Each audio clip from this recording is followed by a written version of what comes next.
Corel Draw के अंतर्गत आज की इस लाइव क्लास में हम समझने वाले हैं एडिट मेन्यू को।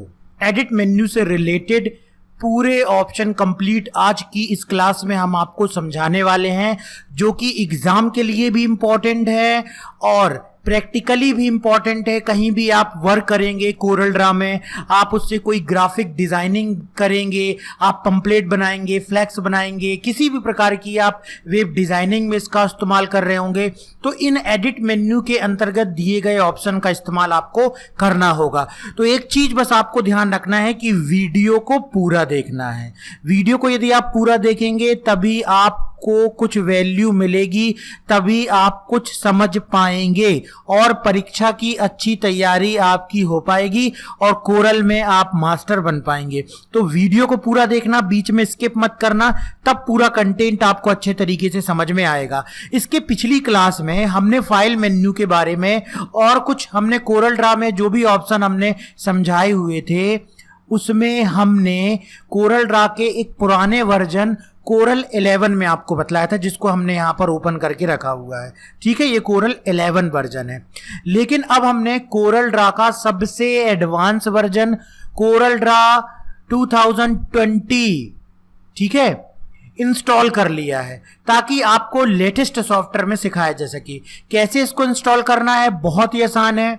कोरल ड्रा डाउनलोड आप सर्च करेंगे गूगल में तो आपको उसकी वेबसाइट सबसे पहले दिखलाई देगी। उसकी वेबसाइट में आप उसे इंस्टॉल कर लीजिए और आप अभी 30 दिन के ट्रायल वर्जन में अच्छी से प्रैक्टिस कर लीजिए इसके एडवांस वर्जन में। उसके बाद आप जो है यदि प्रोफेशनल ग्राफिक डिजाइनिंग करना चाहते हैं, कोई डीटीपी की शॉप खोलना चाहते हैं, तो आप इसे परचेज कर सकते हैं। या आपको इंटरनेट में बहुत प्रकार का तरीका मिल जाएगा कि कैसे आप उसे क्रैक में इस्तेमाल करें इंटरनेट को बंद करके, तो वो आप जो है गूगल में सर्च कर लीजिएगा। लेकिन अभी हम यहाँ पर ट्रायल वर्जन में चला रहे हैं। देखिए यहाँ पर लिख भी रहा है एवोल्यूशन वर्जन, ट्रायल वर्जन, और उसके अंतर्गत पूरा हम एजुकेशन से रिलेटेड आपको ट्रेनिंग देंगे इस ट्रायल वर्जन के दौरान। एक एक ऑप्शन को क्लियर करेंगे। तो चैनल को जल्दी से सब्सक्राइब कर लो, क्योंकि आगे चल के इसी प्रकार के वीडियो अपलोड होंगे तो उसकी जानकारी आपको मिलेगी। चैनल को सब्सक्राइब करने के लिए नीचे एक रेड कलर की सब्सक्राइब बटन दी होती है, उस पर क्लिक करो और उसके बाद बेल आइकॉन को प्रेस कर दो ताकि नोटिफिकेशन मिलता रहे। वीडियो को लाइक कर दो, तभी तो आपको आगे ऐसी वीडियो यूट्यूब सजेस्ट करेगा। तो चलिए शुरू करते हैं। एडिट मेन्यू, पहला ऑप्शन है अंडू, जो कि सामान्य उसी प्रकार का ऑप्शन है जैसा कि आप किसी दूसरे सॉफ्टवेयर में इस्तेमाल करते हो। फॉर एग्जांपल, हमने यहां पर इस टेक्स्ट को कीबोर्ड से डिलीट की प्रेस करके डिलीट कर दिया। इसको पहले हमने माउस से सिलेक्ट किया था, मान लीजिए डिलीट हो गया। अब हमको ये डिलीट नहीं करना था तो हम इसको अंडू कर देंगे। मतलब कि जो भी चीज, चाहे डिलीट करना हो, चाहे कलर देना हो, चाहे कहीं मूव करना हो, जो भी ऑपरेशन आपने यहां पर किया हुआ है, आप यहां से अंडू करेंगे तो वो उसको क्या कर देगा, जो आपने डू मतलब किया हुआ है, अंडू मतलब उससे वापस आ जाएगा। तो इस प्रकार से ये किस ऑप्शन के द्वारा होता है, अंडू ऑप्शन के द्वारा होता है। इसकी शॉर्टकट की क्या है, कंट्रोल जेड। इसी के बाद आता है रीडू ऑप्शन, जिसकी शॉर्टकट की है कंट्रोल शिफ्ट प्लस जेड। सभी की शॉर्टकट की नोट कर लीजिएगा और प्रैक्टिस करने के दौरान आप शॉर्टकट की का ज्यादा से ज्यादा इस्तेमाल कीजिएगा, क्योंकि माउस से भी ठीक है करना अच्छी बात है, लेकिन यदि आप शॉर्टकट ही समझ जाएंगे तो बहुत तेजी से काम कर पाएंगे। क्योंकि आपको केवल ये परीक्षा में पास होने के लिए नहीं सीखना, इसको आप आगे अपने फ्यूचर में इस्तेमाल करेंगे। इसलिए डिटेल में हर एक शॉर्टकट की को बिल्कुल अच्छे तरीके से रट लें। ठीक है, तो रीडू का मतलब क्या हुआ कि जो आपने अंडू के द्वारा हटाया है, रीडू के द्वारा उसे पुनः अप्लाई कर सकते हैं। जैसे कि हमने कर दिया रीडू, तो हमने जब इसको मूव किया था, मूव करने के बाद हमने इसको अंडू करके और इसको फिर यहीं पर लेकर के आ गए थे, लेकिन रीडू ने उसी चीज को फिर से वापस यहां पर कर दिया था। अभी मैंने ड्रैग करके इसको यहां पर रख दिया है। तो ये कहलाता है अंडू और रीडू, जो कि वर्ड, एक्सेल, पावर पॉइंट की तरह ही ऑप्शन है। अगला ऑप्शन दिया गया है रिपीट, इसकी शॉर्टकट की है कंट्रोल आर। देखिए ये किस तरीके से एक इंटरेस्टिंग जो है ऑप्शन है। हम पेज 2 में आ जाते हैं ताकि हमको यहाँ पर थोड़ा सा खाली जगह मिल जाए और यहाँ पर हम इस पे जाते हैं, इसको सेलेक्ट करके अभी हम डिलीट कर देते हैं। यहां से हम लेते हैं एक रेक्टेंगल टूल। इसको पहले हम सिंपल समझाते हैं। इसको हमने कलर कर दिया, पिक टूल लिया, इसको सेलेक्ट करके मान लीजिए हमने कीबोर्ड से इसको डुप्लीकेट बनाते हैं, कंट्रोल डी प्रेस करके इसका डुप्लीकेट बनाया हमने। तो अभी हमने कौन सा ऑप्शन चुना, डुप्लीकेट करने के लिए कंट्रोल डी को चुना।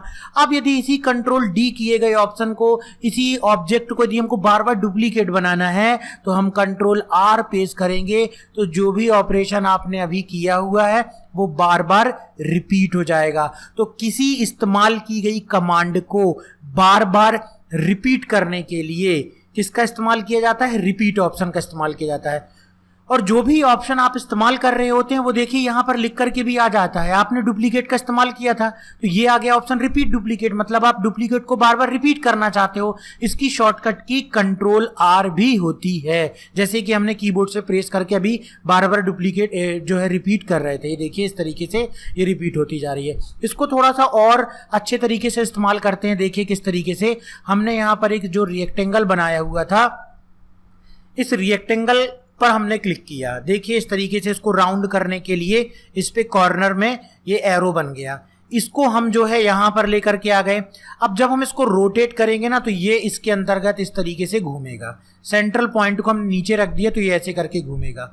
अब हमने क्या किया कि इसको घुमाते हुए कीबोर्ड से राइट क्लिक किया।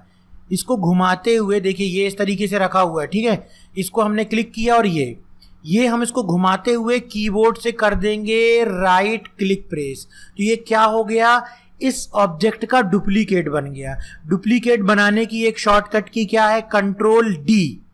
डुप्लीकेट बनाने की शॉर्टकट की क्या है, कंट्रोल डी। और दूसरी क्या थी कि आप इस पे क्लिक कीजिए, ये क्लिक कीजिए और यहां से एरो को इस तरीके से ड्रैग कीजिए और यहां पर राइट क्लिक कर दीजिए, तो इसका डुप्लीकेट बन गया। अब कंट्रोल आर प्रेस करते जाओ, तो ये इस तरीके से इसकी डुप्लीकेट बनाते जाएगा और आप एक डिजाइन कोरल ड्रा में बना पाएंगे। अब इस डिजाइन को हमने सेलेक्ट कर लिया और सेलेक्ट करने के बाद यहां से हम जो है कुछ ऑप्शन को इस्तेमाल करते हैं। हम चले जाते हैं ऑब्जेक्ट मेन्यू में और इसको हम कर देते हैं कंबाइन। हमने कंबाइन करने पर आप देख सकते हैं कुछ इस तरीके का इसमें एक डिजाइन जो है वो बन जाती है। तो इस तरीके से हम रिपीट का इस्तेमाल करके एक फ्लावर की डिजाइन बना सकते हैं। अब हमने सर्किल ले लिया, आप दूसरा पॉलीगॉन भी ले सकते हैं। हमने सर्किल ले लिया, सर्किल हम छोटा कर लेते हैं थोड़ा सा, यहां पर रख लेते हैं। इसको यहां पर क्लिक करते हैं और इस पॉइंट को हम नीचे की तरफ कर लेते हैं और इसको हम ड्रैग करते हुए ये घुमाया हमने इसको और राइट क्लिक कर दिया। तो क्या हुआ ये राइट क्लिक करने से कि इस तरीके से ये इसका डुप्लीकेट बन गया। अब हम कंट्रोल आर प्रेस करते हुए इसके डुप्लीकेट को और इस तरीके से बना लेते हैं, ठीक है। अब यदि आप यहाँ पर सेलेक्ट करके इस पर कलर देंगे, आप कलर दे सकते हैं। ऑब्जेक्ट में जा करके यहाँ से आप चुनेंगे कंबाइन, तो कुछ इस प्रकार की डिजाइन बन जाएगी। तो ये एक सिंपल आइडिया था कि आप इस तरीके से कोरल ड्रा में ऑप्शंस का इस्तेमाल करके अपने अपने तरीके से अलग अलग प्रकार की बहुत सारी डिजाइनिंग बना सकते हैं, जो कि धीरे धीरे जैसे जैसे आप कोरल ड्रा में ऑप्शन सीखेंगे और प्रैक्टिस करेंगे, अच्छे से प्रैक्टिस करेंगे, तभी आपको ये सारा आइडिया लगेगा। अभी जो जैसा जैसा हम बतलाते जाते हैं वैसा वैसा आप प्रैक्टिस कर सकते हैं। अगला ऑप्शन दिया गया है कट। किसी भी ऑब्जेक्ट को सिलेक्ट करके आप कट करेंगे वो अपने स्थान से कट हो जाएगा। कहीं पर भी जाकर के आप पेस्ट करेंगे वो पेस्ट हो जाएगा। फिर से आप कट किए गए को पेस्ट करेंगे फिर से वो पेस्ट हो जाएगा, ठीक है। तो इस तरीके से कट और पेस्ट जैसा कि हमने वर्ड में किया हुआ था वैसा हम यहाँ पर भी कर सकते हैं। इसकी शॉर्टकट की कंट्रोल एक्स और कंट्रोल सी होती है और उसके बाद इसको क्या करते हैं, पेस्ट करते हैं, जिसकी शॉर्टकट की कंट्रोल वी होती है। अगला ऑप्शन है कॉपी प्रॉपर्टीज फ्रॉम। देखिए इसको किस तरीके से इस्तेमाल करते हैं। इसको इस्तेमाल करने के लिए हमने क्या किया, यहाँ पर हमने इसको जो है इस तरीके से हमने यहाँ पर एक रेक्टेंगल लिया, रेक्टेंगल को यहाँ पर हमने ड्रॉ कर दिया। उसके बाद अब हम क्या करते हैं कि यहाँ पर इस पर कुछ इफेक्ट जैसा हम डाल देते हैं। इफेक्ट डालने के लिए यहाँ पर हम चलते हैं और यहाँ पर इंटरेक्टिव फिल में आते हैं और इस पर कुछ हम इस तरीके से मान लीजिए कलर को फिल कर देते हैं, ठीक है। ये देखिए एडवांस वर्जन इंस्टॉल होने पर थोड़ा सा यही इशू हो जाता है कि यहाँ पर आपको जो है थोड़ा सा रैम वगैरह अच्छी होनी चाहिए, प्रोसेसर अच्छा होना चाहिए, तब जो है ये सही तरीके से वर्क करता है। ये देखिए इसमें हमने कुछ इस तरीके से इसको मल्टी कलर डिज़ाइन दे दिया। अब हमने दूसरा एक और इस तरीके से रेक्टेंगल शेप रखा। अब हम ये चाहते हैं कि इसकी जो डिज़ाइन है वो कहाँ पर आ जाए, वो इसमें आ जाए। तो उसके लिए हम क्या करेंगे, इसको सेलेक्ट करेंगे क्योंकि इसमें हम डिज़ाइन को कॉपी करना चाहते हैं। एडिट मेन्यू में जाएंगे, कॉपी प्रॉपर्टीज फ्रॉम, ठीक है, इसको सेलेक्ट किया हमने। इसका हमको क्या चाहिए, आउटलाइन पेन कलर चाहिए, आउटलाइन कलर चाहिए, फिल कलर चाहिए, और यहाँ पर हमने किया ओके में क्लिक। और किससे चाहिए है, सिलेक्ट तो ये है, इस पे चाहिए, लेकिन किससे चाहिए है, इसकी प्रॉपर्टी चाहिए। तो जैसे ही हम इस पे क्लिक करेंगे इसकी पूरी प्रॉपर्टी किस में कॉपी हो जाएगी, इसमें कॉपी हो जाएगी। तो इस तरीके से ये ऑप्शन था copy properties from. Paste option हमने देख लिया था। Paste in view, paste in view क्या होता है आपको, कि जो भी आपने रिसेंटली कट किया हुआ था वो उसे क्या कर देगा, पेस्ट इन व्यू, जिसकी शॉर्टकट की दी हुई है कंट्रोल शिफ्ट प्लस वी, ठीक है, कंट्रोल शिफ्ट प्लस बी। इस बार हम इसको सेलेक्ट करते हैं कंट्रोल सी और यहाँ पर जाते हैं और हम पेस्ट करते हैं। तो ये देखिए ये पेस्ट होने पर उसी के ऊपर आ गया था। अब हम फिर से एक बार जाते हैं एडिट में और हम करते हैं पेस्ट इन व्यू। तो क्या होता है, ये अलग से पेस्ट होकर के हमको दिखलाई देता है, इसलिए दोनों में ये डिफरेंस है। पेस्ट इन व्यू वो हमको अलग से पेस्ट होकर के दिखलाई देगा। अगला ऑप्शन है पेस्ट स्पेशल। ये भी आपने वर्ड वगैरह में इस्तेमाल किया है। मान लीजिए कहीं से आप टेक्स्ट को कॉपी करते हैं और उस टेक्स्ट को यदि आप सिंपल यहाँ पर पेस्ट कर देंगे तो क्या होगा, ये देखिए हमने यहाँ पर सिंपल एडिट में जाकर के हमने पेस्ट कर दिया, तो ये सिंपल इस तरीके से पेस्ट हो जाएगा। लेकिन यदि हम यहाँ से एडिट में जाकर के और पेस्ट स्पेशल को चुनेंगे तो हमको ये कुछ ऑप्शन देगा कि जो भी चीज़ आप यहाँ पर पेस्ट कर रहे हैं वो आप लिंक के रूप में तो नहीं पेस्ट करना चाहते ताकि इस डॉक्यूमेंट और उस डॉक्यूमेंट के बीच में लिंक बन जाए। अगर उसमें कोई चेंजेस करें तो वो चेंजेस यहाँ पर भी हो जाएं, या आप सिंपल टेक्स्ट के रूप में पेस्ट करना चाहते हो या रिच टेक्स्ट फॉर्मेट में पेस्ट करना चाहते हो। मतलब रिच टेक्स्ट का मतलब क्या होता है कि यदि इसमें कोई कलर ग्राफिक्स डिजाइनिंग दी गई है तो वो यहाँ पर भी अप्लाई हो जाएगी। तो हम सिंपल इसको मान लीजिए रिच टेक्स्ट फॉर्मेट में नहीं, टेक्स्ट फॉर्मेट में पेस्ट करना चाहते हैं। ओके करेंगे तो ये देखिए टेक्स्ट फॉर्मेट में बिल्कुल ये कुछ इस तरीके से लेगा, जिसमें इसने यूनिकोड फॉन्ट हिंदी को नहीं लिया, ये सिंपल टेक्स्ट फॉर्मेट था। और ये रिच टेक्स्ट फॉर्मेट था, जो भी वहाँ का फॉन्ट था ये उसको भी ले रहा था, लेकिन ये एग्जैक्ट नहीं ले रहा था क्योंकि कोरल ड्रा जो है वो यूनिकोड को सपोर्ट नहीं करता। इसके बाद यहाँ पर दिया गया है पेस्ट स्पेशल के बाद डिलीट। जो भी ऑब्जेक्ट आपने सेलेक्ट किया हुआ है, चाहे वो टेक्स्ट हो चाहे वो रेक्टेंगल हो, आप उसे आसानी से डिलीट कर सकते हैं। इसके बाद ऑप्शन दिया गया है डुप्लीकेट। तो ये क्लोन और डुप्लीकेट एग्जाम में शॉर्ट नोट लिखने के लिए अक्सर पूछा जाता है, इसलिए इसको आप अच्छे से तैयार कर लें। डुप्लीकेट ऑप्शन पर शॉर्ट नोट्स लिखिए, क्लोन ऑप्शन को समझाइए, डुप्लीकेट और क्लोन में अंतर बतलाइए। तो इसको अच्छे तरीके से प्रैक्टिस कर लें, क्या डिफरेंस होता है समझते हैं। ये हमने दो ऑब्जेक्ट बनाए, इसको हमने सेलेक्ट किया और इस पर जाकर के हमने कर दिया इस तरीके से रेड कलर। अब हम इसको सेलेक्ट करके इसका बनाते हैं डुप्लीकेट। तो देखिए इसका डुप्लीकेट बन गया। अब हम इसको सेलेक्ट करके इसमें येलो कलर दे देते हैं और इसका हम बनाते हैं क्लोन। ये हमने क्लोन बना दिया, इसका भी क्लोन बन गया। तो डिफरेंस क्या है, इसको हम सेलेक्ट करते हैं जिसका हमने डुप्लीकेट बनाया था, और यदि इस पर हम कोई कलर चेंजेस करते हैं तो ठीक है, इस पर कोई फर्क नहीं पड़ रहा है। इसको हम बड़ा छोटा करते हैं तो ये इसका डुप्लीकेट था, इस पर कोई फर्क नहीं पड़ रहा है, इसको आपको अलग से करना पड़ेगा। लेकिन क्लोन में क्या होता है, यदि आप इसका कलर चेंज करेंगे तो इसका भी कलर चेंज होगा, इसको आप रीसाइज करेंगे तो ये भी रीसाइज होगा। ये देखिए इसको आप रीसाइज करेंगे तो ये भी रीसाइज होगा, इसमें हमने कलर चेंज किया तो ये भी कलर चेंज होगा।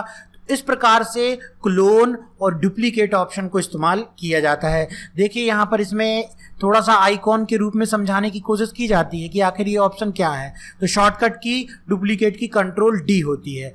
अगला ऑप्शन दिया गया है सिलेक्ट ऑल। सिलेक्ट ऑल का इस्तेमाल समझने के लिए यहाँ पर हमको हमारे पास कुछ ऑब्जेक्ट भी हैं और यहाँ से हम जो है कुछ गाइडलाइन का भी इस्तेमाल कर लेते हैं। देखिए हम यहाँ से गाइडलाइन को भी लेकर के आ जाते हैं। ये देखिए गाइडलाइन है हमारे पास, इसमें गाइडलाइन किस तरीके से आती है, उसमें तो बड़े आराम से आ जाती थी कोरल ड्रा 11 में। तो यदि आप अपने इसमें वर्क करने के दौरान गाइडलाइन को देख रहे हैं, ठीक है, और गाइडलाइन आप इस्तेमाल कर रहे हैं और इसी प्रकार से आप जो है क्या करना चाहते हैं, ये देखिए एक गाइडलाइन इस प्रकार से आ गई, रूलर से आपको लेकर के आना है, ये गाइडलाइन इस तरीके से आ गई, ये आ गई, ये गाइडलाइन हो गई जिससे किसी ऑब्जेक्ट को सिलेक्ट किया जा सकता है। इसके बाद इसको सिलेक्ट करके हम यहाँ से जा कर के ऑब्जेक्ट में जा कर के और शेपिंग में जा कर के इसको हम कर देते हैं, मान लीजिए कन्वर्ट टू कर्व, हमने इसको कर्व में कन्वर्ट भी कर दिया, ठीक है, कन्वर्ट आउटलाइन टू ऑब्जेक्ट, और हमने इस तरीके से इसको कन्वर्ट टू कर्व कर दिया। और चलिए इसमें कुछ टेक्स्ट भी दे देते हैं, तो यहाँ पर हम क्लिक करके लिख देते हैं कोरल ड्रा लाइव क्लास, इस तरीके से हमने इसको लिख दिया, ये टेक्स्ट हो गया। तो हमारे पास अब टेक्स्ट भी आ गया, हमारे पास गाइडलाइन भी आ गई, हमारे पास एक कर्व किया हुआ ऑब्जेक्ट भी आ गया। अब हम एडिट में जाएंगे, सिलेक्ट करेंगे, अगर हम ऑब्जेक्ट को सिलेक्ट करेंगे तो देखिए सारे ऑब्जेक्ट सिलेक्ट हो जाएंगे, चाहे वो रेक्टेंगल हो, चाहे वो कोई सर्किल हो, चाहे वो टेक्स्ट हो। इसी प्रकार से यदि हम सिलेक्ट करेंगे टेक्स्ट को तो देखिए केवल टेक्स्ट सिलेक्ट हो जाएगा यहाँ पर। तो पर्टिकुलर किसी चीज़ को सिलेक्ट करने के लिए इसका इस्तेमाल किया जाता है। अगर हम गाइडलाइन को सिलेक्ट करेंगे तो ये गाइडलाइन सिलेक्ट हो गई, कीबोर्ड से डिलीट की दबाएंगे तो वो डिलीट हो जाएगी। तो इस तरीके से हम जो है जिस भी चीज़ को सिलेक्ट करना चाहते हैं उस चीज़ को सिलेक्ट कर सकते हैं। ये ऑप्शन दिया गया है किसमें, इसमें नोट्स में जाकर क्लिक करेंगे तो देखिए ये इस तरीके से नोड में वर्क करने लायक ऑप्शन हो जाता है और ये नोड को जो है वो सिलेक्ट कर लेता है। कौन सा ऑप्शन आपका, यहाँ से जाकर के सिलेक्ट ऑल में जाकर के नोड ऑप्शन को सिलेक्ट करने पर वो जो ऑब्जेक्ट है उसके नोड को वो सिलेक्ट कर लेता है। जो ये नोड्स होती हैं इनको ये सिलेक्ट कर लेता है। तो आपको क्या चीज़ें सिलेक्ट करना है अपने कोरल में वर्क करते समय, टेक्स्ट को सिलेक्ट करना है कि ऑब्जेक्ट को सिलेक्ट करना है कि गाइडलाइन को सिलेक्ट करना है, उसे आप कहाँ सिलेक्ट करेंगे, इन ऑप्शन से सिलेक्ट करेंगे। Find and replace, find and replace का इस्तेमाल किया जाता है। ये देखिए यहाँ पर दिया गया है, ये एक प्रकार से इस तरीके का ओपन हो जाता है। इसमें मान लीजिए आप किसी टेक्स्ट को सर्च करना चाहते हैं तो आप यहाँ पर फाइंड एंड रिप्लेस टेक्स्ट करेंगे और यहाँ पर जिस चीज़ को सर्च करना चाहते हैं उस चीज़ को आप यहाँ पर टाइप करेंगे और टाइप करने के बाद यहाँ पर आप एंटर करेंगे तो ये उस चीज़ को सर्च करेगा। ये देखिए इस चीज़ को सर्च कर लिया। मान लीजिए कोई ऑब्जेक्ट आप फाइंड करना चाहते हैं तो ऑब्जेक्ट क्या आप फाइंड करना चाहते हैं वो आपको यहाँ से सिलेक्ट करना पड़ेगा, ठीक है। किस प्रकार का ऑब्जेक्ट है उसे आप सिलेक्ट करना चाहते हैं उसे आप यहाँ से सिलेक्ट कर सकते हैं। सर्च क्राइटेरिया क्या होगा, करंट पेज में आप सिलेक्ट करना चाहते हैं कि ऑल पेजेस में, कि पर्टिकुलर किसी पेजेस में आप सिलेक्ट करना चाहते हैं। तो ये चीज़ आपको सिलेक्ट करना होगा। आप कर्व सिलेक्ट करना चाहते हैं कि रेक्टेंगल सिलेक्ट करना चाहते हैं और उसके बाद यहाँ से आप जा कर के और क्लिक करेंगे, ठीक है। तो आपको ये किसको सिलेक्ट कर देगा, जैसा भी आपने यहाँ पर क्वेरी सिलेक्ट की हुई है कि हमको केवल रेक्टेंगल को सिलेक्ट करना है तो ये उसको बस जो है वो सिलेक्ट कर देगा। तो ये फाइंड एंड रिप्लेस किसी टेक्स्ट को या किसी ऑब्जेक्ट को हम कर सकते हैं। Step and repeat, step and repeat का इस्तेमाल कैसे किया जाता है उसको हम समझते हैं। उसके लिए हम क्या करते हैं, यहाँ पर चल के यहाँ पर जा कर के हमने एडिट मेन्यू में जाते हैं, स्टेप एंड रिपीट करते हैं हम। ये देखिए इस तरीके का यहाँ पर जो है ये ऑब्जेक्ट ब्राउज़र विंडो ओपन हो जाती है। ये क्या करता है कि किसी भी ऑब्जेक्ट को यदि आप डुप्लीकेट बना रहे हैं तो उसकी डिस्टेंस क्या होगी, नंबर ऑफ कॉपीज़ क्या होगी, ठीक है। और उसके बाद आप अप्लाई करेंगे तो देखिए उतनी कॉपी बन गई और उतनी डिस्टेंस में बन गई। तो इस तरीके से आप स्टेप्स बना सकते हैं और उसे रिपीट कर सकते हैं। किस ऑप्शन के द्वारा, स्टेप एंड रिपीट ऑप्शन के द्वारा, जिसकी शॉर्टकट की कंट्रोल शिफ्ट प्लस डी। इस तरीके से आपको परीक्षा में प्रश्न पूछे जा सकते हैं कि डुप्लीकेट और क्लोन ऑप्शन का यूज़ बतलाइए, स्टेप एंड रिपीट ऑप्शन का यूज़ बतलाइए, कॉपी प्रॉपर्टीज फ्रॉम ऑप्शन का यूज़ बतलाइए और यहाँ पर आपको रिपीट स्टेप ऑप्शन का क्या इस्तेमाल होता है। तो ये एडिट मेन्यू को आपको अच्छे तरीके से प्रैक्टिस करना है और उसी से संबंधित थ्योरी आप समझ करके एग्ज़ाम में लिख पाएंगे। तो आज की क्लास में हमने समझा एडिट मेन्यू के बारे में। इसी प्रकार से हमने अपने जो है चैनल के माध्यम से आपको पहले भी हम जानकारी दे चुके हैं, आज भी जानकारी दे रहे हैं कि इस वीडियो के डिस्क्रिप्शन में आप जाएंगे, वहां पर आपको एक लिंक मिलेगी जहां पर आप हमारे DCA और PGDCA के सभी सब्जेक्ट के वीडियो को देख पाएंगे। इसके लिए छोटा सा अमाउंट आपको पे करना होगा, बहुत ही छोटा अमाउंट है, 200-250 रुपए 300 रुपए, जिसमें आप पूरे सब्जेक्ट के वीडियो देख पाएंगे और उसे डाउनलोड करके ऑफलाइन भी देख पाएंगे। नोट्स मिलेंगे आपको, मॉडल क्वेश्चन पेपर मिलेंगे, इंपॉर्टेंट क्वेश्चन मिलेंगे और वीडियो लगातार उसमें अपडेट होती रहेगी। आप PGDCA का कोर्स कर रहे हैं, आप DCA सेकेंड सेमेस्टर में हैं, आप DCA सेकेंड सेमेस्टर में internet IT trend Corel draw लेकर के रखे हैं, या PGDCA सेकेंड सेमेस्टर में internet IT trend multimedia Corel draw या टेली सब्जेक्ट है, उसके बाजू में दी गई yes I want to button पर आपको क्लिक करना है। क्लिक करने के बाद आपको ये रीडायरेक्ट कर देगा सीधे कोर्स के ज्वाइनिंग पेज में। ये देखिए यहाँ पर 1000 इसका अमाउंट नहीं है, इसका अमाउंट अभी हमने लॉकडाउन के दौरान बिल्कुल कम कर दिया है और हमने आपको यहाँ पर 500 रुपए का डिस्काउंट देकर के रखा, 600 रुपए का, केवल 409 रुपए में आपको चारों सब्जेक्ट के पूरे वीडियोज और नोट्स यहाँ पर मिल जाएंगे। देखो 477 वीडियो, हर एक टॉपिक को डिटेल में समझाया गया है, 11 फाइल जिसमें नोट्स हैं, मॉडल क्वेश्चन पेपर है, इंपॉर्टेंट क्वेश्चन पेपर है। आपको यहां मोबाइल नंबर डालना है, अपना नाम डालना है, ईमेल आईडी डालना है और बाय नाउ पे क्लिक करना है। बाय नाउ पे क्लिक करने के बाद इसे आप अपने क्रेडिट कार्ड से, डेबिट कार्ड से, नेट बैंकिंग से, UPI से, किसी से भी पेमेंट कर सकते हैं। तो यहां पर आपने जो मोबाइल नंबर डाला होगा उसी मोबाइल नंबर पर यह कोर्स एक्टिवेट हो जाएगा और उसको देखने के लिए वीडियो को आपको एक ऐप डाउनलोड करना होगा। तो चाहे तो आप पहले भी ऐप डाउनलोड कर सकते हैं। आप जाइए प्ले स्टोर में, नॉर्मली आप जो ऐप डाउनलोड करते हैं वहां टाइप कीजिए माय कंप्यूटर कोर्स और आपको एक ऐप की लिंक मिल जाएगी, उसे इंस्टॉल कर लीजिए। तो ये परचेस करने के बाद सीधे आपको उस ऐप में ले जाएगा और वहां पर आप स्टोर टैब में जाएंगे, आपका ये कोर्स एक्टिवेट हो चुका होगा। तो बढ़िया घर में रहिए और तैयारी कीजिए और हमारे चैनल के साथ प्रतिदिन जुड़े रहिए। प्रतिदिन 12 बजे लाइव क्लास में हम प्रतिदिन आपको कुछ नया पढ़ाते हैं। तो मिलते हैं नेक्स्ट क्लास में।